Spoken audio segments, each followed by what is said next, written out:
All right, welcome back, Teach Better family. We just had a fantastic mastermind where I felt like, Chad, we saw a lot of folks we haven't seen for a little while. We also I know, man. took a break for Thanksgiving. I hope everyone that's watching had an opportunity to get some rest, relaxations, maybe some family time, some good food during the holiday break. But yeah, it was an awesome conversation this morning. Obviously, when you have Chad Ostrowski in the house, you're in for a good time. So it was really fun. We had, this month, Chad, we don't have a theme like we have in the past. So what we've done is we've been taking, topics, questions from our Facebook group. And if you're not a part of the Facebook group, you need to make sure you do that. So if you're watching and you haven't joined, we are having a collaboration throughout the week. It's not just Tuesday mornings, just with the Ask My Mastermind. It's also, a wonderful space for administrators to come in or educational leaders to pose questions, throw out some resources, and loving the conversation so far with this group. It's growing. And so, the question was posed today on co-teaching. So we really hit every facet of co-teaching this morning. It was a fantastic conversation, and Chad is graciously joining to kind of share the results of that. So Chad, just to, jump into the conversation, I really wanted to kind of define what co-teaching is, because as we know, every school is different. Every district has different expectations, different models. And so really, I want to kind of set the stage of like, what is effective co-teaching, and maybe what is some co-teaching models that exist out there, so that we can kind of, just have an example out there of a few pieces, because some folks were talking about it as a small scale thing. Some were talking about it as like a whole campus initiative. So will you just share kind of what you've seen as far as some different models and some effective co-teaching strategies? Yeah, I think sharing some ineffective models is Sure. is helpful at this point, because at its base level, a lot of times co-teaching can be reduced to the simplest form of its existence, which tends to be two adults in a room, but one doing all the work and the other helping when they can. So to me, I have a philosophy that every adult in every classroom should be maximizing student growth in any way humanly possible. So if you have one teacher trying to like traditionally teach while the other just kind of helps manage the classroom, that's not really going to gain you any student achievement, theoretically, because you're not fully utilizing the other adult, the other capable educator in the room. So I think the most successful, and I'll just kind of stay general, I think the most successful models of co-teaching have, a lot of times, even as individual teachers, we talk about the teacher as a facilitator. Yep. So a lot of times, I think that same thing goes for co-teaching. Like, how are both adults facilitating learning as needed in the space? So one of the cool things about co-teaching is that whether you want it to or not, I think it identifies gaps and areas of potential growth for individual teachers just as much as it shows you if they're good at bad at co-teaching.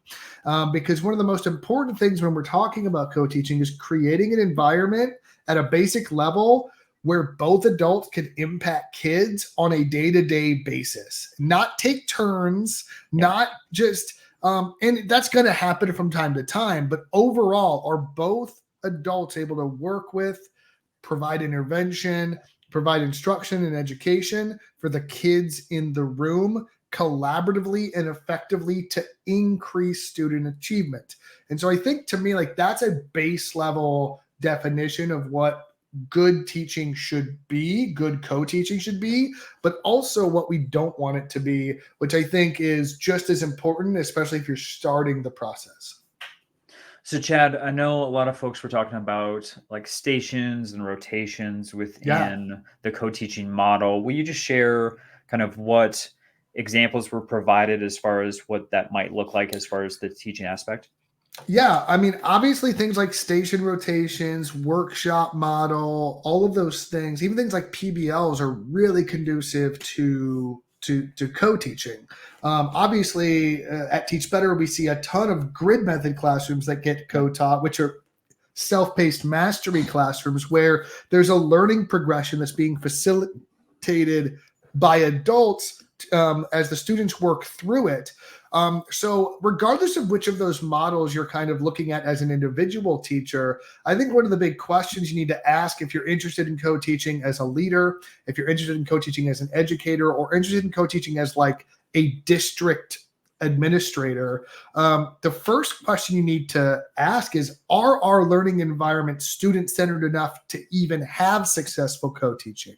Because if we have teacher-centered models, kind of sage on the stage sort of teaching going on, that's not going to be conducive to another adult in the room, and you're not going to receive the return on investment of human capital from adding another adult to the room, especially when, I mean, let's be honest, most administrators are struggling to get one teacher in every room, let alone two at this point. Now, co-teaching can be a solution to that as well from a logistical standpoint, because if you can put 50 kids in a room instead of 25, now you can have two adults in the same room with a larger group of kids. Like, there's logistical benefits you can probably utilize to increase human capacity.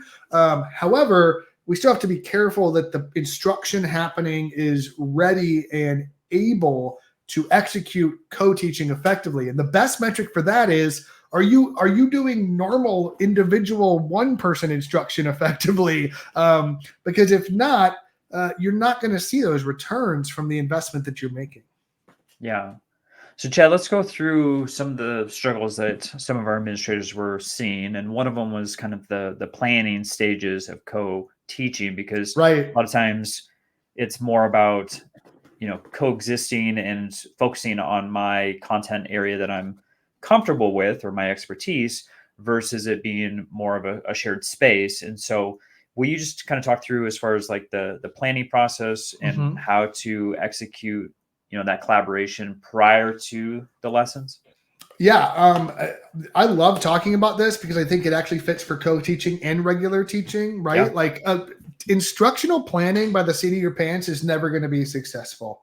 If I'm just planning for tomorrow or getting through the week, I mean, that's going to happen just in the real world every now and then, just because life and just because that's the life of a teacher. Like, there's going to be times when things go wrong, or when you're up all night with your kid because they're sick and you just there's things that happen. So let's assume on most days, right? On most days, we want to have a trajectory, a path, a progression of learning that's being facilitated in the classroom. So I think from a planning perspective, we cannot be planning day-to-day, moment-to-moment, flying by the seat of our pants and hoping stuff sticks to the wall when we throw it. Yep. If we want co-teaching to be successful, because especially a lot of times you'll have a content expert and a non-content expert, because they're kind of swapping, like a science expert and a social studies expert, or a math expert and an ELA expert. And they might be co-teaching, but one's there as a non-content expert but capable educator, and one's there as the primary planning partner and the content expert. So when you have that dynamic, you have one of those individuals that is not going to be as confident in the content. That means that the primary planning person needs to be able to provide them resources ahead of time, a plan ahead of time, explicit expectations and instructions. And it has to go both ways, because there's going to be another point where you're teaching the other content and co-teaching the other way potentially. So a lot of times adults simply will go, I didn't know what to do, so I did nothing. Yep. I literally heard this yesterday in a meeting with teachers when I was doing a coaching session with them. They were like, well, I just kept on asking, what can I do to help? And if you're starting your planning with, if you're already in the classroom and instruction is already happening and you're asking the question, what can I do to help? You're already like a week behind. Like you're already behind the 8 ball, because now you're just trying to figure it out as it goes.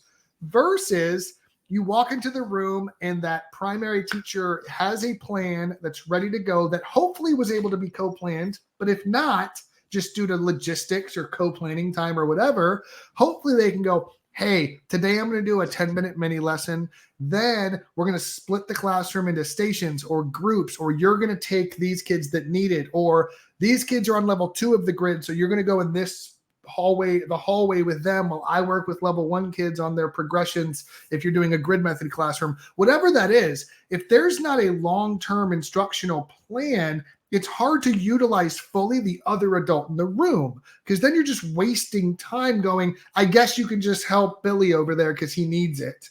Right. Versus let's strategically use the people we have to maximize student growth, which I'm going to just keep saying that over and over again because it needs to be said.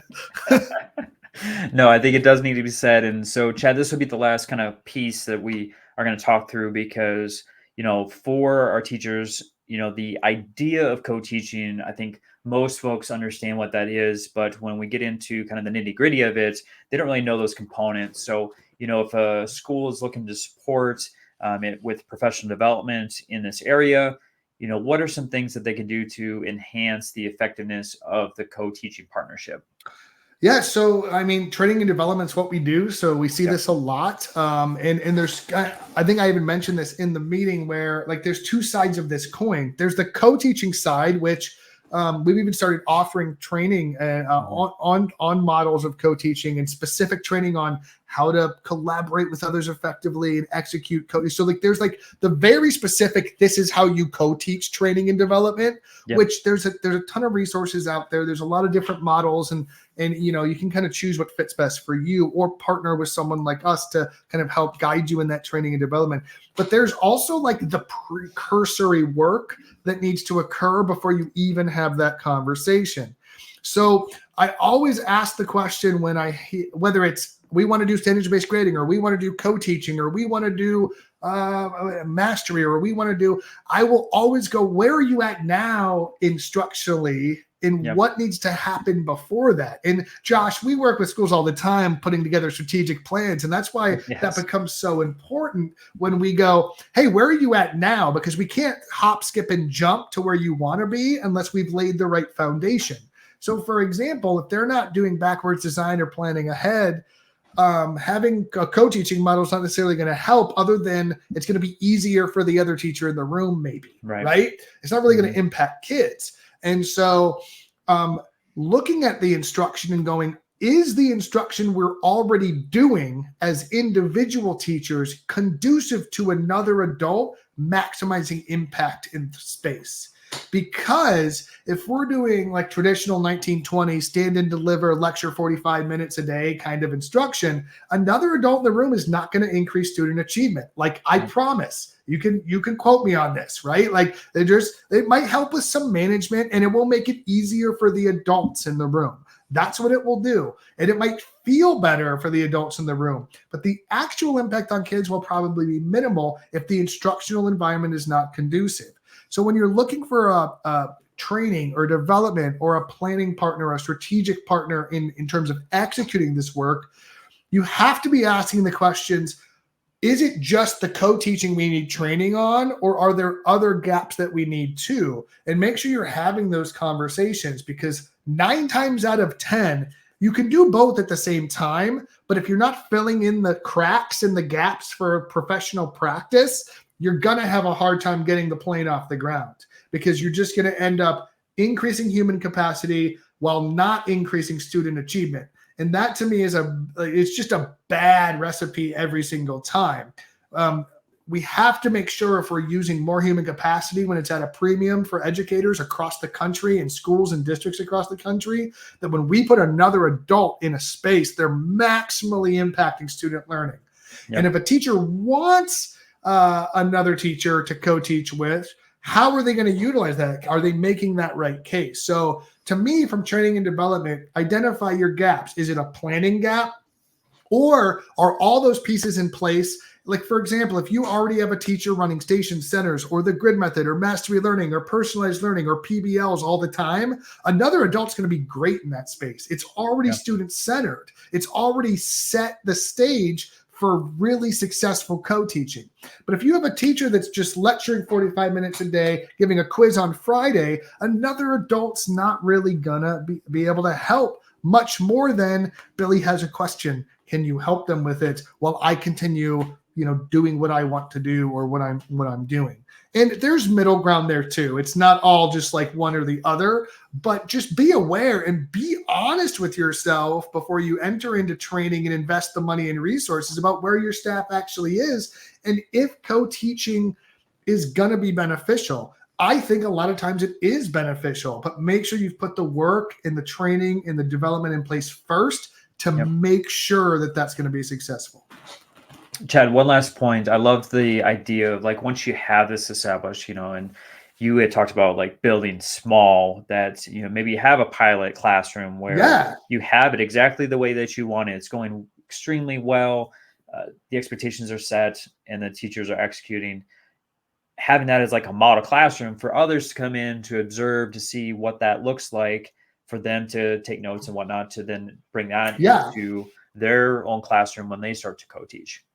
Yeah, absolutely. Whenever we work with a school on a large shift or a large initiative, we always recommend that you start small and scale up over time. Most large shifts in instruction take 2 to 3 years minimum. Minimum. That means if you want it to work, at least be willing to be patient for 2 to 3 years. Some take 3 to 5 years, and that's even better if you have the time and the runway and the budget and whatever else. However, like if you want to make long-term change and big impact changes to any school or initiative, the best place to start is having a pilot group of 10 or 15%, or even 2 or 3 pilot classrooms that you can point to and go, this is the model. When teachers can see, smell, taste, hear, and touch the what they maybe not taste, especially elementary school. Or smell. Or a middle school. When teachers can like tactily look and go, that's what this looks like successfully, you will remove a barrier automatically, because they will go, what's your excuse now? Because I assume that you have the same professional capacity as your colleague. So now what excuses do we have? It's already happening in our school, in our building, in our hallway, in our grade level, in our subject with our kids. So you tell me why we can't do this. So this goes with co-teaching or any initiative you're currently working on or thinking about implementing next year. Be patient, start small, scale up over time, create models and pilots so that you can point to something. But also make sure you're not sending teachers out to dry. So like we've also had districts that go, well, we're just going to train these couple groups of teachers and then expect it to just like magically happen. So like make sure you're holding the hand of those pilot teachers and make sure they feel successful, making sure that it's not a one and done training and now all of a sudden everybody's an expert. You need to make sure if you want things to work, you have to invest the time, the energy, and the support to allow them to work. Otherwise, they will falter, they will fail, or they will get wobbly really quick, and you won't have a model classroom, and now you're kind of stuck, right? So if you're going to make the investment, do it the right way, take your time, don't rush things, and that's what we've found over the last 10 years to be really effective. Yep, great points, Chad. All right, everyone. It was great to see you. Just if you're checking us out for the first time, you landed on YouTube and you found this video, you can join us every Tuesday morning, 9 a.m. Eastern time. Love these collaboration sessions, and you can go to teachbetter.com/mastermind. It is free. You don't have to pay a dime to join these sessions, and you are guaranteed to at least find some additional resources, hear some wonderful models from different administrators all over the country, actually even Canada. So we've got folks all over the place joining. And then, for everyone that's already a part of the group, make sure that you go on to facebook.com/groups, Teach Better Admin Mastermind. That group is growing every single day. So make sure you're jumping in there. And then, if you have a topic that's something that you want to discuss on a Tuesday morning, you can either put it in the comment section here on YouTube, or you can get in that Facebook group and drop a post, and we'll make sure that we address it in one of these sessions. And then, of course, on YouTube, you can go ahead and hit that little subscribe button. Make sure you hit the bell, so that way you know every week when this video drops, so that you can gain some more insight if you were not able to participate in the meeting. Chad, as always, I appreciate you. Thank you so much for your wisdom this morning. It was such an awesome conversation. Thanks, babe. Great to be here.